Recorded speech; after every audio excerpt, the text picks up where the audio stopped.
Department of Trade and Industry at Department of Health magsasagawa ng investigasyon kaugnay sa mga aksidenteng idinulot ng laruang hoverboard. Narito ang report ng aming kasamang si Grace Rifama Simando ng Radyo ng Bayan Naga. Bukod sa mataas ang presyo bilang laruan para sa mga kabataan, hindi rin daw ligtas ito bilang gamit ng mga bagets.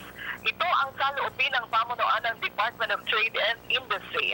Ngayon ng Radyo ng Bayan Naga ngayong umaga sa tagapagsalita ng DTI Region 5 Bicol, si Ms. Bem Perango, kanyang itinayag na dito sa Bicol area ay may mga malls na bumibenta ng hoverboard at kapuna-punang mataas ang presyo nito sa halagang 15,000 piso. Ayon sa DTI, kontrobersyal ang hoverboard dahil sa madalas na aksidenteng nangyayari sa mga kabataan. Karaniwan ay nababagok ang ulo, nababalian ng kamay o braso at sakunang pagkakabangga sa poste o sa mga sasakyan. Kaya't ngayon, sa pamumuno ng bagong acting DTI Secretary Adrian Cristobal, magtutulungan ang kagawaran ng kalusugan at DTI upang pag-aralan at alamin kung talagang angkop na ipagamit sa mga kabataan ang hoverboard.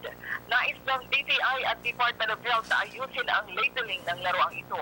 Dapat daw ay hindi ito irekomenda para sa mga batang ang edad ay 14 anyos pababa. Sa halip ay mga adults lamang ang ipagamit sa ng pagiging delikado nito at kailangan ang pagsasanay upang makagamit ng hoverboard. Radyo ng Bayan Naga para sa Telebisyon ng Bayan, Grace Rifama Simando.